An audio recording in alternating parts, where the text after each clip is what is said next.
Karoti ikungahaye kuri vitamine, imyunyungugu hamwe na antioxida. Mu rwego rwo kurya indyo yuzuye, karoti ishobora kugufasha gushyigikira imikorere y'ubudahangarwa bw'umubiri, kugabanya ibyago bya kanseri zimwe na zimwe no guteza imbere gukira kw'ibikomere ndetse n'ubuzima bw'igifu. Karoti kandi ikungahaye kuri vitamine n'imyunyungugu na fiber, ni isoko nziza ya antioxida. Isomo ryacu ry'uyu munsi tugiye kurebera hamwe ibi n'ingaruka za karoti, turebe akamaro karoti igirira umubiri ndetse turebe ni kubera iki kunywa umutobe wa karoti ari byiza kandi ari ingirakamaro. Turareba karoti igizwe n'iki muri rusange. Ngewe waguteguriye iki kiganiro wanjye no kukikugezaho buri kimwe niko nitwa. Iyi ni Hot 250 TV yacu yizewe, ngo haye ikaze. Yemwe genda aho turatsinze 250 nukuri ndabemeye. Antioxida ni intungamubiri kandi ziboneka mu biribwa bishingiye ku bimera. Zifasha umubiri gukuramo free radical, amabuye yo mu mubiri, molekile zidahindagurika zishobora kwangiza selile nyinshi zo mu mubiri. Free radical ituruka ku bikorwa bisanzwe hamwe n'igitutu cy'ibidukikije. Umubiri kandi ushobora gukuramo free radical mu busanzwe, ariko antioxida igufasha cyane cyane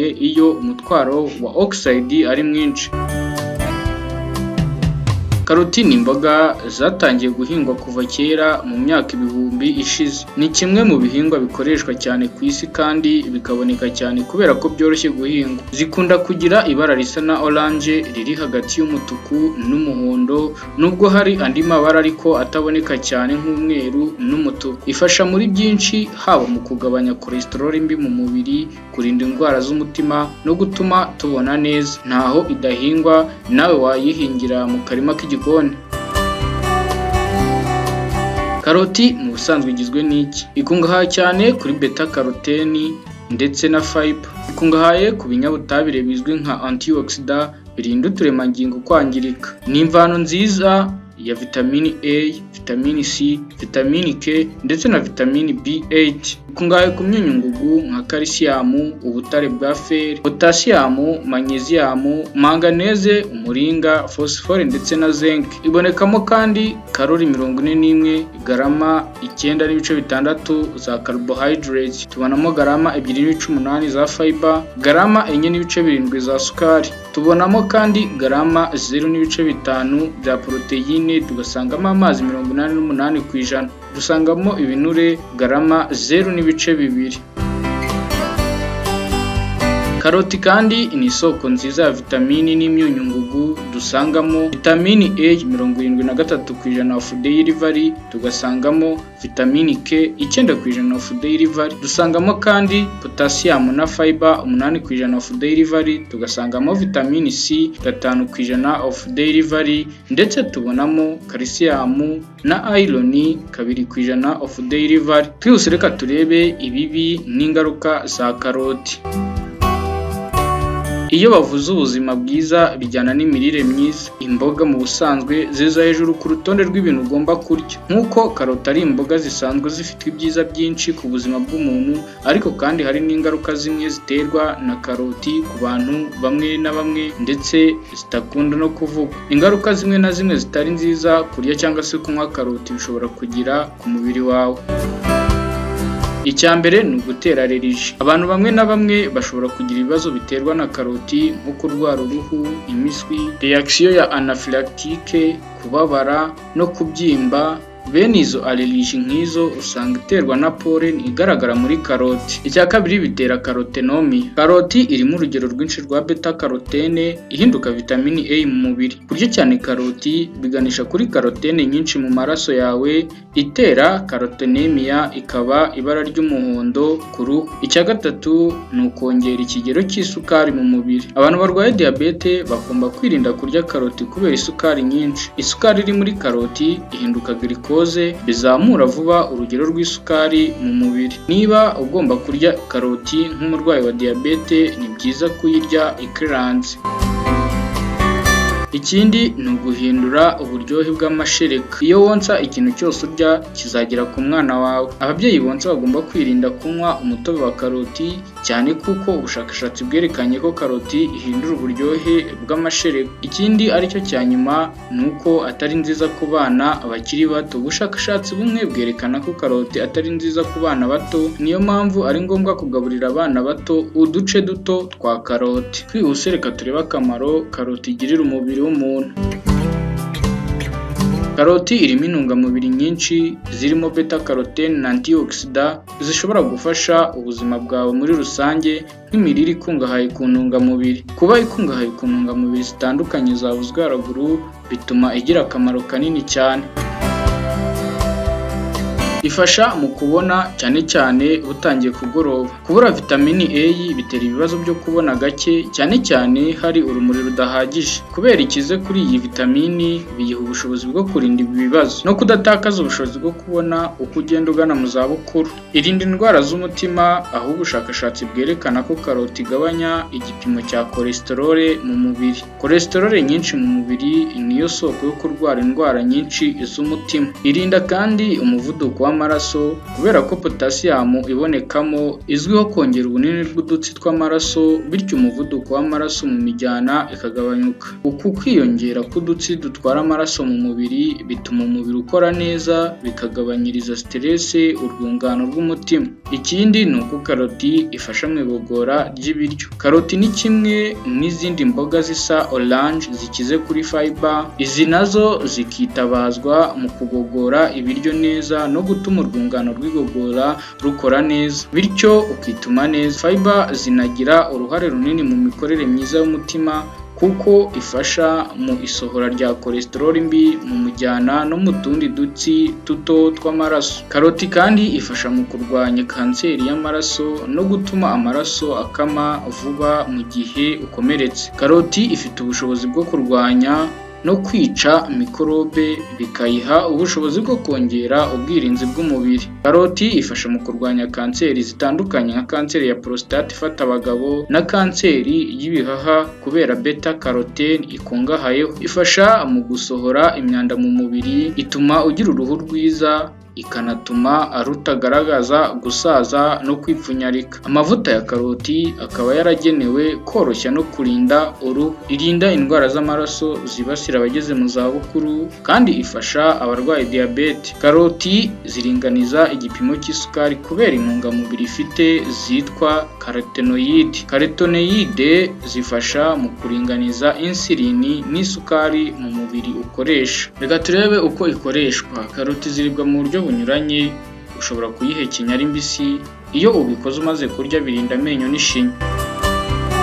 Ushobora kuyikuramo umutobe wayo ukawunywa, bigirira akamaro inyama zo mu nda nk'amara n'igifu. Kuyikoramo salade, kuyirapa cyangwa se kuyicamo uduce duto. Iyo uyiseye ugashyira ku gisebe bikirinda mikorobe. Iyo ushaka kuyirya itetse si byiza kuyikaranga, ahubwo uyishyira ku biryo birangiye gutogota kugira ngo utica intungamubiri zirimo. Karoti imwe nini ku munsi buri munsi yagufasha mu kugabanya inshuro ujya kwa muganga. Reka turebe kunywa umutobe wa karoti burya ari byiza kandi ari ingirakamaro ku buzima bw'umuntu. Karoti iri mu mboga ziribwa kenshi kandi na benshi ku mafunguro yabo. Bamwe bayirya itetse, abandi bakayirya muri salade, ndetse hari n'abayihekenya. Kunywa umutobe wa karoti ni uburyo bwiza kandi bworoshye bwo kwinjiza intungamubiri zinyuranye zikomoka kuri karoti. Impamvu rero ukwiye kunywa umutobe wa karoti ni ukwihutisha imikorere y'umubiri.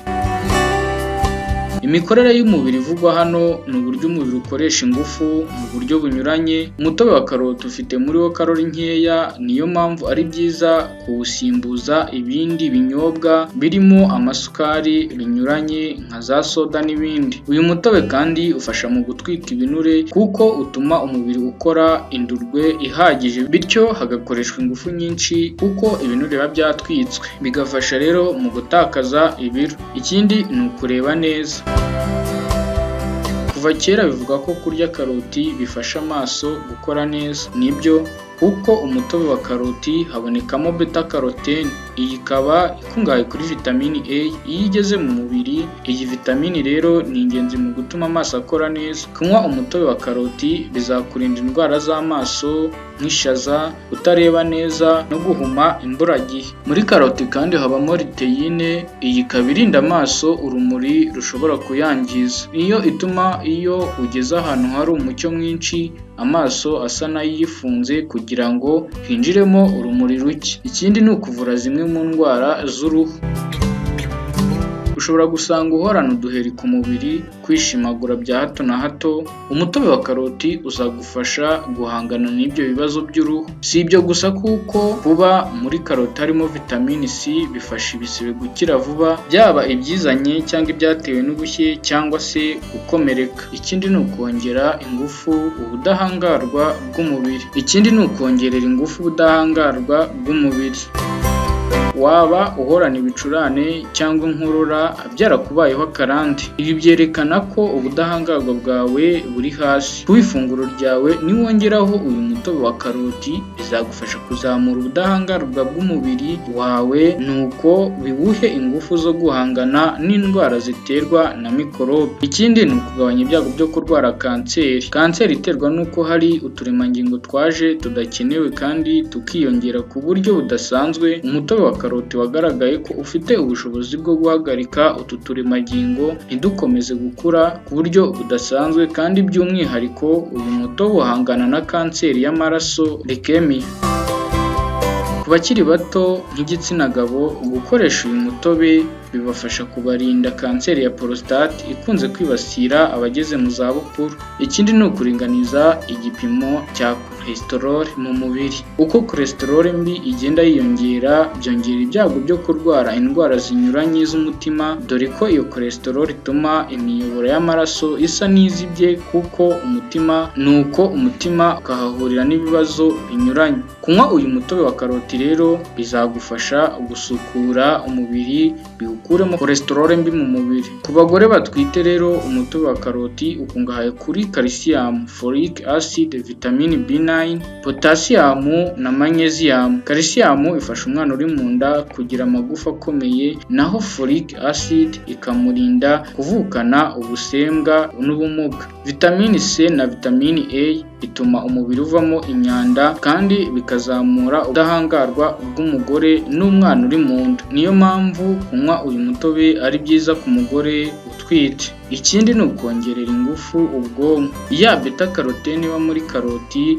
ifasha ubwonko kwibuka no kuburinda indwara yo kwibagirwa ikunze gufata abakuze. Hari kandi na stress ikabije izwiho kuba yakangiza uturemangingo two mu bwonko, kandi bizwi ko utu turemangingo iyo twangiritse tutongera gusanwa. Kunywa uyu mutobe wa karoti rero bifasha ubwonko bwawe kutangirika no kubasha kwibuka neza. Icyitonderwa, uyu mutobe wa karoti ntutekwa kandi nta kindi kintu wongeramo. Niba udafite akamashini kabugenewe, icyo usabwa gukora ni ukuzikatamo uduce duto, noneho ugasekura, ubundi ukaza kuwuminina. Nubwo tubonye ko uyu mutobe ari ingenzi kandi ufitiye akamaro umubiri wacu, ni byiza kunywa ntukabye. Kenshi imitobe y'imbuto n'imboga ibamo fiber nkeya ndetse hafi ya ntazo, bikaba byatera ibibazo mu igogora ndetse bigatera igihagisha. Ikindi, ya beta carotene ibamo niyo ituma karoti igira ririya bara ryayo. Kuyirya ku bwinshi rero byatuma umubiri wawe uzamo ibara ryenda gusa n'umuhondo. Naha dusoreje isomo ryacu ry'uyu munsi. Njye wari kugezagaho buri shimwe niko nitwa ni Hot 250 TV yacu yizewe. Nizere ko wakoze subscribe. Nimba utarabikora nicyo gihe ngo ubikore. Nimba warabikoze, jya wibuka gusharinga zino video, n'ubu bumenyi tukugezaho bugere no ku bandi. Mukomeze kugira ibihe byiza, turabakunda cyane.